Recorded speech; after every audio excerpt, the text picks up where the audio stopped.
Shalom saudara terkasih di dalam Tuhan Yesus. Tidak terasa waktu lewat. Kita ada di minggu keempat, minggu terakhir di bulan Januari tahun 2024. Rema yang Tuhan sudah berikan, jadilah kudus sebab aku kudus. Kehidupan kita hari demi hari dituntun oleh firman Tuhan dan dikuduskan hari demi hari menjadi seperti apa yang Tuhan inginkan. Mari kita siapkan hati untuk menerima suara pembalaan firman Tuhan hari ini. Mari kita berdoa. Bapa, di dalam nama Tuhan Yesus, kami memandang kebesaran-Mu. Engkaulah sumber kekuatan, Engkaulah sumber pengharapan, Engkaulah sumber segala yang kami perlukan. Yesus, Engkaulah segala-galanya. Terima kasih Bapa, berbicara lewat firman Tuhan dalam seri khotbah di bulan Januari ini. Biarlah Tuhan nyatakan kuasa kasih-Mu dalam setiap kehidupan umat-Mu yang sungguh-sungguh menanti-nantikan Engkau, mencari Engkau di pagi hari. Terima kasih Bapa, pimpin setiap apa yang disampaikan firman-Mu sungguh-sungguh membangkitkan setiap yang mendengarnya. Jadikan kami semua pelaku firman Tuhan. Dalam nama Tuhan Yesus, amin. Saudara terkasih dalam Tuhan Yesus, pagi hari mempunyai keistimewaan tersendiri, di mana bangun pagi-pagi hari mencari wajah Tuhan. Di pagi hari rahmat-Nya selalu baru, dan di pagi hari ada pengharapan yang pasti yang Tuhan siapkan. Dan produktivitas sepanjang hari sungguh-sungguh dapat terasa. Orang-orang yang mengutamakan Tuhan, yang sungguh-sungguh percaya bahwa Tuhan berjumpa dengan Tuhan di waktu pagi hari. Sepanjang harinya sungguh penuh dengan sukacita, penuh dengan damai sejahtera, penyertaan Tuhan dan tuntunan Tuhan dalam hidup seseorang. Saudara terkasih dalam Tuhan Yesus, hari ini saya akan sampaikan firman Tuhan dari Kisah di mana Raja Daud yang waktu itu belum menjadi seorang raja, namun dia sudah diurapi untuk menggantikan Saul sebagai raja.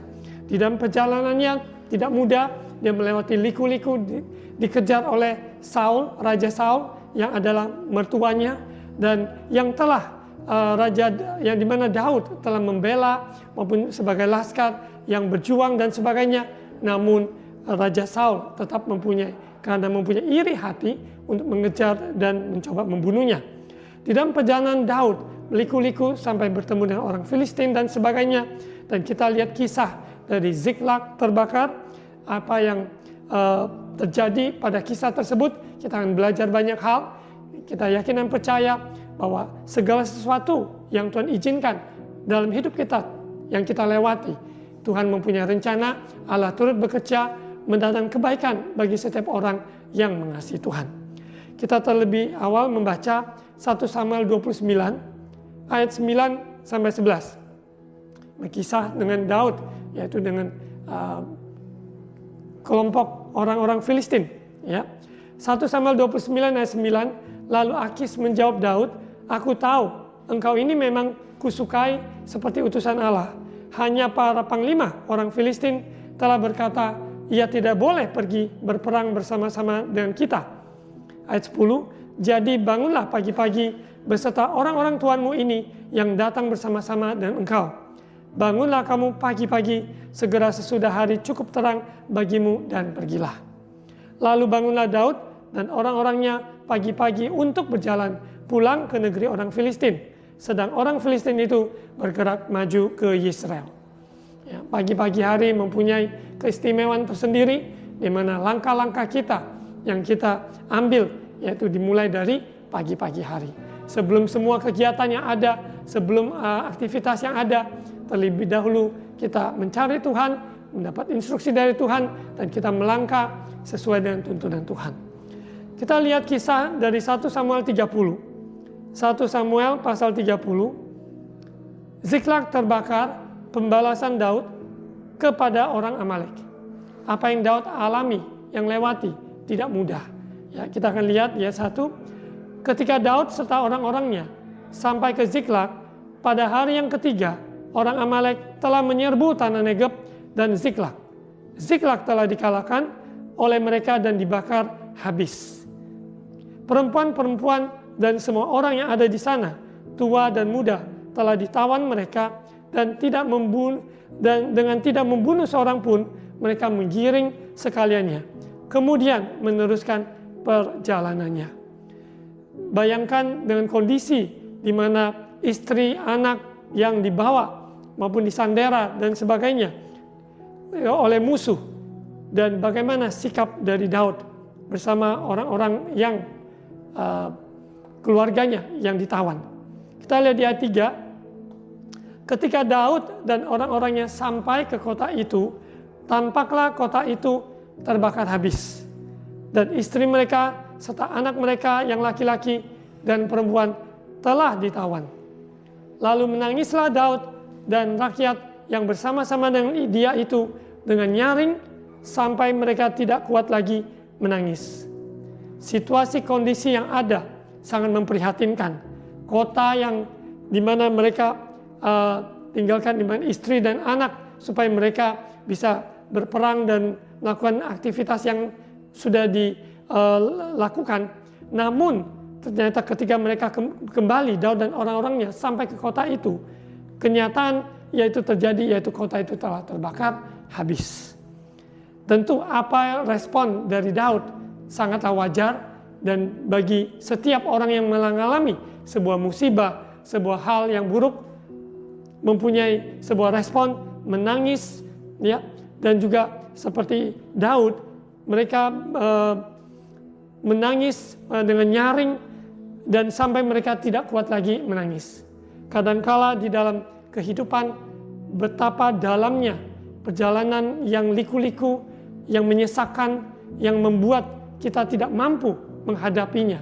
Berserulah kepada Tuhan. Percaya di dalam Yesus ada jawaban. Bersama Yesus kita dapat melewatinya. Apa itu sungai, api, maupun liku-liku kehidupan yang ada. Di lembah yang kelam, sekalipun aku tidak takut bahaya. Sebab gadamu dan tongkatmu yang menghibur aku. Tuhan adalah gembalaku yang baik. Kehidupan orang percaya di kondisi apapun yang terhimpit oleh keuangan, yang sepertinya tidak mungkin melihat titik terang. Percaya, saat kita meminta, mengetok, mencari, kita akan temukan, kita akan dapatkan, karena kunci ada di dalam nama Yesus. Orang yang hidup berkenan, hidup benar, hidup mengandalkan Tuhan, Tuhanlah pembelanya. Tuhan yang pembela orang benar, dan Dia sendiri yang mengangkat, ya, dan memberikan kelepasan bagi yang letih lesu dan berbeban berat. Untuk itu Dia katakan, mari datanglah padaku yang letih lesu dan berbeban berat. Apa yang Daud alami dan rakyat yang alami, mereka respon yang sangat wajar, yang juga bisa kita hadapi, yang kita juga responi ketika kita menghadapi sesuatu yang sangat berat. Kenyataan yang tidak bisa dielakkan.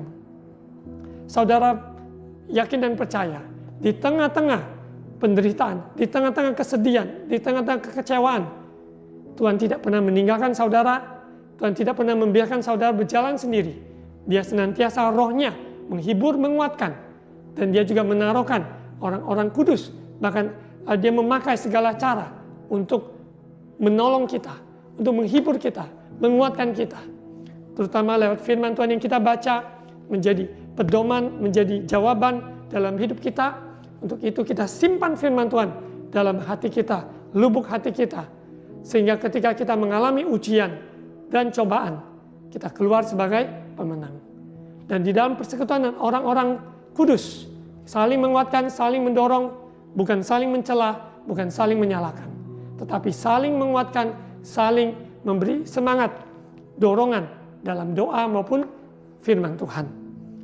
Kita lihat di ayat 5, 1 Samuel 30 ayat 5, juga kedua istri Daud ditawan, yakni Ahinoam, perempuan Yisrael, dan Abigail, bekas istri Nabal, orang Karmel itu. Ayat 6, dan Daud sangat terjepit karena rakyat mengatakan hendak melempari dia dengan batu. Seluruh rakyat itu telah pedih hati, masing-masing karena anaknya laki-laki dan perempuan. Garis bawahi ini, tetapi Daud menguatkan kepercayaannya kepada Tuhan Allahnya. Sekali lagi, tetapi Daud menguatkan kepercayaannya kepada Tuhan Allahnya. Kita lihat apa yang dialami oleh Daud juga dialami oleh rakyat. Namun rakyat tidak memikirkan bagaimana juga Daud mengalami hal yang sama. Tapi mereka hendak melempari Daud sebagai pemimpinnya dengan batu karena mereka merasa pedih hati masing-masing karena anak laki-laki dan perempuan. Seringkali di tengah-tengah kejadian yang ada, saling menyalahkan, saling mengadu domba. Namun Tuhan ingin supaya kita mencari Tuhan, menguatkan kepercayaan kita kepada Tuhan, mengajak maupun keluarga kita, maupun serumah kita, komunitas, dengan sikap yaitu merendahkan hati. Karena Tuhan menentang orang yang congkak, tetapi mengasihani orang yang rendah hati. 2-3 orang berkumpul dalam nama Yesus, Tuhan hadir. Di hari-hari yang sulit sekalipun, kita tidak saling menuding, tidak saling menyalahkan, tapi kita semua datang mencari Tuhan, sungguh-sungguh merendahkan hati dan juga saling menguatkan satu dan yang lain. Dan di dalam perjalanan kita tentu ada juga yang menyakitkan. Namun kita belajar untuk melepaskan pengampunan. Kita juga belajar untuk mengerti pihak orang lain yang sedang mengalami. Kita semuanya adalah satu tubuh Kristus, satu keluarga dalam Tuhan. Hendaknya kita saling mengasihi, saling mengampuni, saling melayani, dan saling memperhatikan untuk pekerjaan yang baik. Apa yang sudah Tuhan embankan dalam sebuah keluarga, suka dan duka, mereka dapat melewati bersama. Gotong royong saling membahu sehingga sebuah tugas emban yang diembankan, tugas yang diembankan dapat terlaksana. Begitu pula anak-anak Tuhan dari berbagai denominasi gereja manapun. Tidak ada yang lebih dari yang lain. Semuanya saling melengkapi. Dari berbagai denominasi, organisasi, gereja yang ada, kita adalah tubuh Kristus, saling menguatkan dan kita menguatkan kepercayaan kita pada Tuhan sehingga kita bisa menguatkan tim yang kita pimpin, yang kita layani. Saudara lihat Daud dalam sikapnya menguatkan kepercayaannya pada Tuhan Allahnya. Sekalipun ada orang-orang sekitar yang sebenarnya tidak mendukung, tapi kita mendapatkan kekuatan baru, mendapatkan pertolongan dari Tuhan Allah semesta alam. Dia yang memegang tongkat kuasa semua di dalam tangannya. Dia mempunyai kuasa dan kasih-Nya melimpah. Bagian kita adalah menguatkan kepercayaan kita. Apa yang Tuhan firmankan, ya dan amin. Setiap firman yang keluar dari mulutnya tidak akan kembali dan sia-sia, tapi akan melaksanakan apa yang Tuhan kehendaki dan berhasil dalam apa yang disuruhkan kepadanya. Untuk itu saya mendorong saudara yang sudah menerima ayat rema pribadi di awal tahun, ayat yang sudah saudara terima, pegang sungguh-sungguh, ucapkan, renungkan, dan lakukan. Maka sepanjang tahun ini, ayat rema yang sudah saudara terima secara pribadi menjadi jawaban, kekuatan, nasihat, maupun juga peringatan bagi kita semua. Kuatkanlah kepercayaan kita pada Tuhan Allah kita. Di tengah-tengah orang-orang yang tidak mendukung, namun hati kita tetap berpaut kepada Tuhan.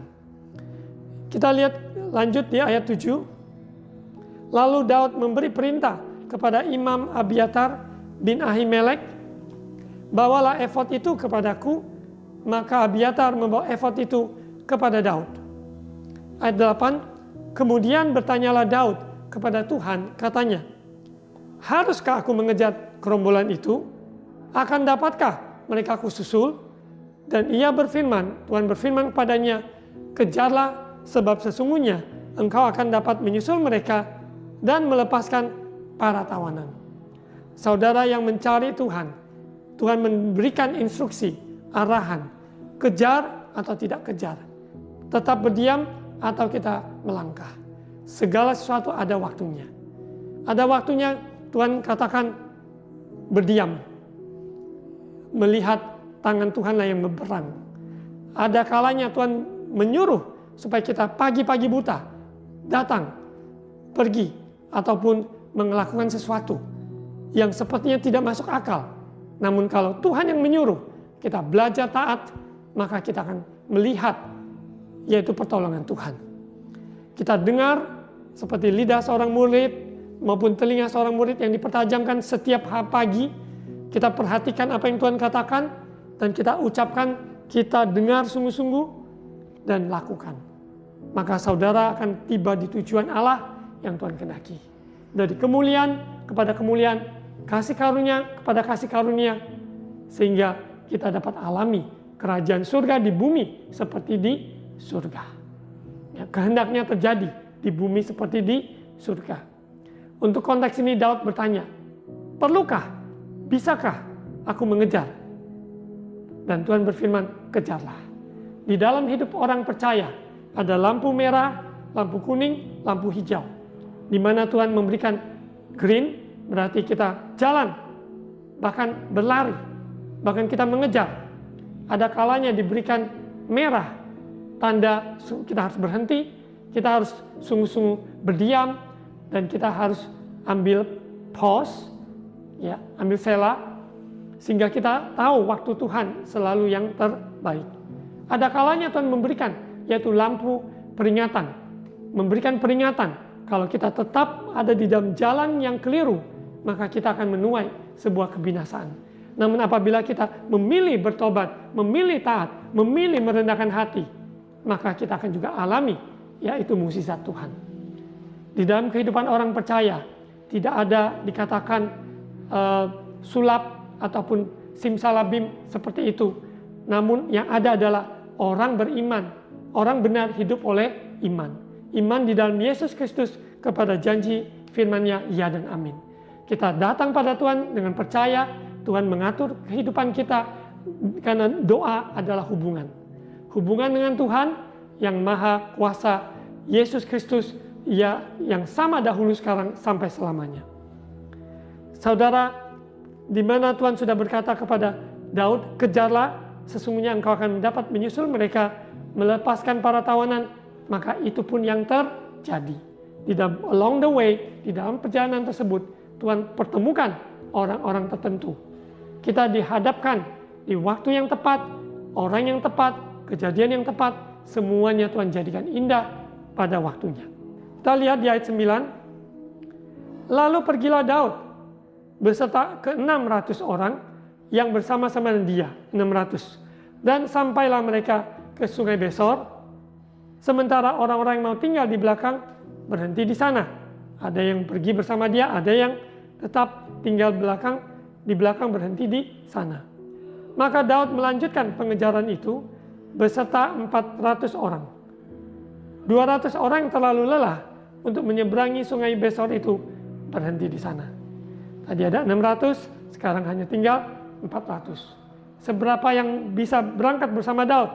Lakukan. Namun ada 200 yang terlalu lelah dalam perjalanan tersebut. Ayat 11, kemudian mereka menemui seorang Mesir di padang, lalu membawanya kepada Daud. Mereka memberi dia roti, lalu makanlah ia, kemudian mereka memberi dia minum air. Tuhan akan mengantar, mempertemukan kita dengan key person, orang yang memegang tanda-tanda clue, ya, untuk kita bisa menemukan apa yang kita cari.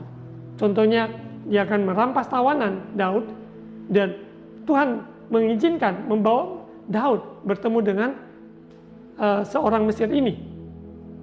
Ayat 12, dan memberikan kepadanya sepotong kue ara dan 2 buah kue kismis, dan setelah dimakannya, ia segar kembali, sebab ia tidak makan dan minum selama 3 hari 3 malam. Orang Mesir ini. Kemudian ayat 13, kemudian bertanyalah Daud kepadanya, budak siapakah engkau dan dari manakah engkau? Jawabnya, aku ini seorang pemuda Mesir, budak kepunyaan seorang Amalek, ya, yang menawan istri dari Daud dan rakyatnya, istri-istrinya, dan juga yang menawan mereka, ya. Jawabnya, aku ini seorang pemuda Mesir, budak kepunyaan orang Amalek. Tuanku meninggalkan aku karena 3 hari yang lalu aku jatuh sakit. Dia tidak ikut bersama pasukannya Amalek, namun dia ada di tempat dan dia karena sakit selama 3 hari, kondisi yang sangat lemah, tidak makan dan tidak minum. Ayat 14. Kami telah menyerbu tanah Negeb, orang Kireti dan daerah Yehuda dan tanah Negeb Kaleb dan Ziklag telah kami bakar habis. Jadi dia menceritakan kronologi apa yang terjadi bersama orang-orang Amalek, di mana seorang Mesir ini budak kepunyaan orang Amalek. Kita lanjut di ayat 15.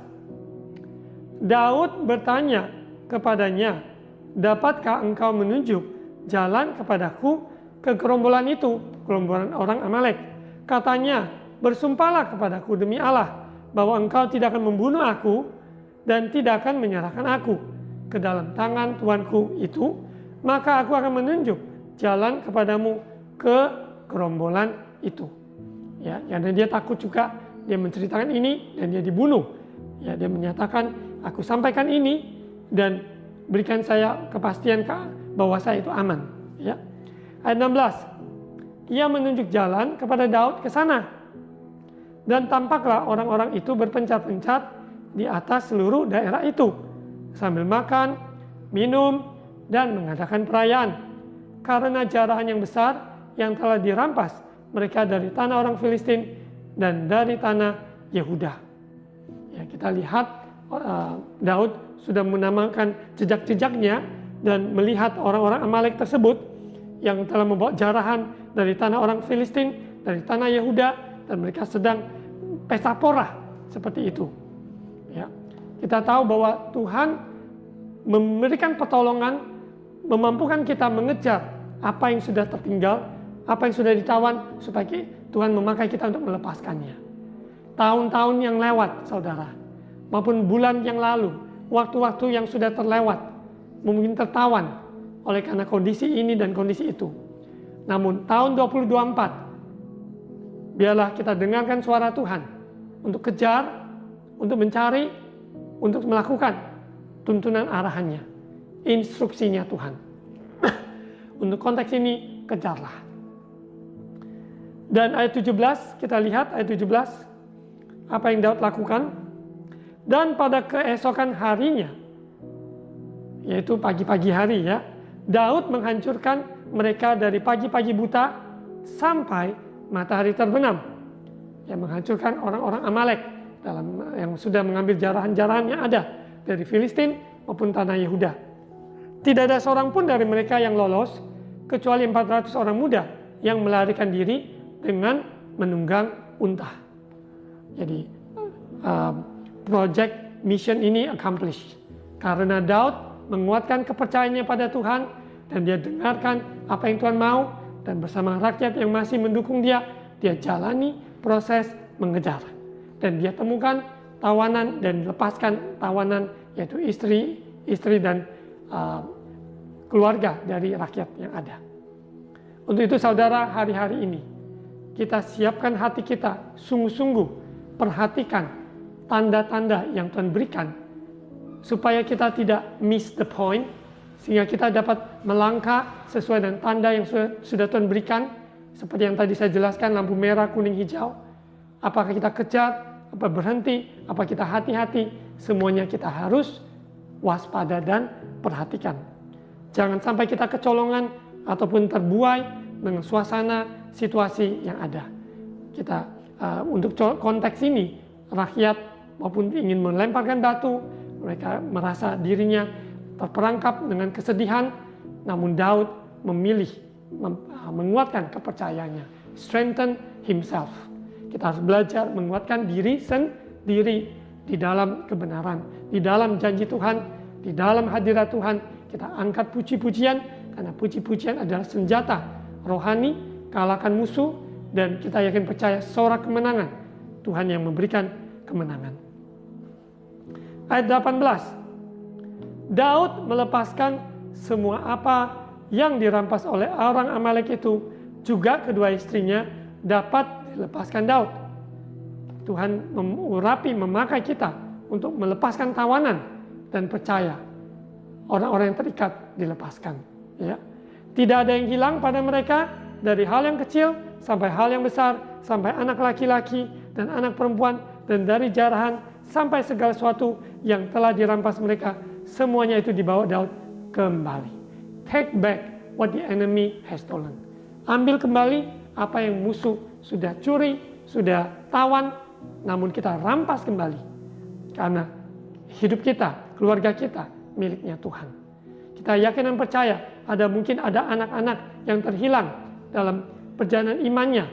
Kita sebagai orang tua mempunyai tanggung jawab untuk doakan, merampas anak-anak kita, merampas jiwa-jiwa yang kita kasih sekeliling kita, bangsa kita, kota kita, di mana kita berada.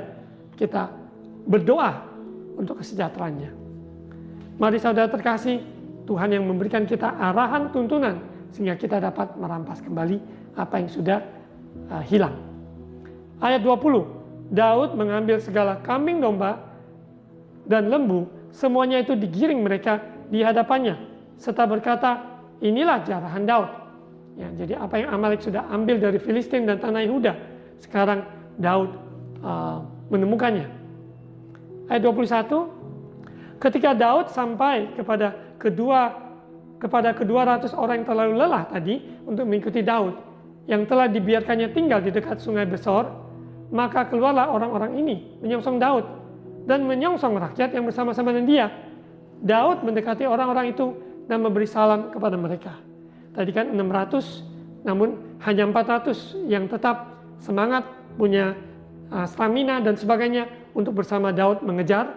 Namun ada 200 yang terlalu lelah, yang tetap tinggal di dekat sungai. Mereka ketika melihat Daud pulang, mereka menyongsong. Daud mendekati mereka dan memberi salam. Ayat 22. Kemudian mulailah berbicara semua orang jahat dan orang dursila di antara orang-orang yang ikut bersama-sama dengan Daud itu, katanya. Jadi orang-orang ini provokator, orang yang tidak benar. Karena mereka tidak ikut pergi bersama-sama dengan kita, janganlah kita berikan pada mereka apa-apa dari jarahan yang kita selamatkan itu, kecuali kepada masing-masing mereka, yaitu istrinya dan anak-anaknya. Itu boleh mereka bawa dan biarlah mereka pergi. Jadi ya, ada sebagian orang ini menganggap mereka tidak ikut berperang, ya mereka tinggal, mereka kelelahan, ya sudah, mereka tidak perlu mendapatkan jarahan itu. Namun kita lihat Daud sebagai seorang pemimpin, mempunyai jiwa besar, bagaimana memimpin rakyat. Waktu itu dia belum menjadi seorang raja, namun semua liku-liku perjalanan dia, melatih dia, mempersiapkan dia menjadi raja Israel yang menggantikan Saul pada waktunya. Ya, kita lihat apa yang respon dari Daud. Ayat 23, tetapi Daud berkata, janganlah kamu, saudara-saudaraku, berbuat demikian dengan apa yang diberikan Tuhan pada kita, sebab Ia telah melindungi kita dan menyerahkan ke dalam tangan kita gerombolan yang menyerang kita. Siapa yang mau mendengarkan kamu dalam perkara ini? Sebab bagiannya orang yang tinggal di dekat barang-barang adalah sama seperti bagian orang yang pergi berperang. Itu akan dibagi sama-sama. Ya, jadi Daud tidak memisahkan mereka yang berperang mengikut dia ataupun mereka yang kelelahan dan tinggal. Dia seorang pemimpin yang tetap membagikan kepada semua orang. Ya, sekalipun kita merasa itu tidak adil, namun seorang pemimpin mempunyai jiwa besar untuk merangkul, untuk mengayomi setiap lapisan dari setiap jiwa-jiwa yang dia pimpin. Baik itu sebuah keluarga kecil, baik itu di sebuah pelayanan, baik itu di sebuah instansi, maupun sebuah komunitas. Tuhan memberikan kita contoh, Daud mempunyai jiwa yang besar. Ayat 25, dan demikian halnya sejak hari itu dan seterusnya, hal itu ditentukannya menjadi ketetapan dan peraturan bagi orang Israel sampai sekarang. Saudara, biarlah firman Tuhan hari ini 1 Samuel 30 ayat 1-25 ini memberikan kita kerinduan lebih lagi mencari Tuhan di pagi-pagi hari dan juga mendengarkan instruksinya dan kejar ataupun kita dapat arahan-arahan, clue, tanda-tanda, jejak-jejak yang harus kita jalani, lakukanlah. Percaya saudara akan menarik kembali, merampas kembali apa yang musuh telah curi dari kehidupan saudara. Karena pencuri datang mencuri, membunuh, dan membinasakan. Tapi Yesus datang memberi saudara dan saya, memberikan kita, yaitu kehidupan yang kekal. Rampas kembali apa yang sudah ditawan oleh musuh. Lepaskan tawanan, karena roh Tuhan ada pada kita, mengurapi kita, melepaskan yang terikat. Mari kita berdoa. Bapa, di dalam nama Tuhan Yesus, firman-Mu ya dan amin, materaikan dalam hidup kami, di dalam perjalanan iman kami sungguh-sungguh yakin dan percaya, kami mau menguatkan kepercayaan kami padamu, di tengah-tengah situasi kondisi yang sekalipun tidak mendukung. Namun ada Tuhan, ada jawaban, ada Yesus, ada pertolongan, dan tidak ada mustahil bagimu. Engkau temukan kami dengan orang-orang tepat, waktu yang tepat di dalam perjalanan kami. Terima kasih Bapa, Engkau pakai setiap umat-Mu Tuhan dalam hari-hari ini, bahkan juga dalam untuk persiapan pemilu di bulan yang akan datang, semua berjalan dengan lancar, takut akan Tuhan, biarlah kebenaran-Mu dinyatakan, biarlah pemerintahan yang terpilih, Tuhan sendiri yang menetapkan. Biarlah orang-orang percaya mengambil bagian, melakukan kewajiban tanggung jawabnya sebagai warga negara. Terima kasih Bapak, berkati gereja-gereja Tuhan, dimanapun berada, hamba-hamba Tuhan yang melayani, tutup bungkus keluarga mereka, berkati setiap gereja-gereja Tuhan, dimanapun berada, mempersiapkan umat Tuhan yang dewasa di dalam Kristus, menjadi berkat sebagai saksi-saksi Tuhan. Terima kasih Bapak, supaya umat-Mu dalam kesesakan apapun berikan kelepasan, ketenangan jiwa, kesembuhan, dan pertolongan. Terima kasih Bapak. Saudara terkasih, angkat kedua tangan dan terima ucapan berkat imam. Tuhan memberkati engkau dan melindungi engkau. Tuhan menyinari engkau dengan wajah-Nya dan memberi engkau kasih karunia. Tuhan menghadapkan wajah-Nya kepadamu dan memberi engkau damai sejahtera. Terimalah berkat kasih karunia dari Allah Bapa, cinta kasih dari Tuhan Yesus, persekutuan Allah Roh Kudus menyertai kita sekalian hari ini sampai Maranatha, Yesus datang kembali. Di dalam nama Tuhan Yesus, amin. Saudara terkasih dalam Tuhan Yesus, di mana ada gerakan doa puasa yang diadakan oleh pelayanan Tongkat Harun Ministry untuk doa puasa menjelang Paskah 40 hari, yaitu akan dimulai tanggal 20 Februari sampai menyambut Paskah. Untuk itu saudara yang tergerak, yang ingin sungguh-sungguh mencari Tuhan lewat doa puasa, mengalami terobosan dalam keuangan, kesehatan, dalam banyak hal, ambil langkah untuk berdoa dan berpuasa, boleh mendaftar dari nomor telepon yang ada di brosur yang ada. Tuhan Yesus memberkati.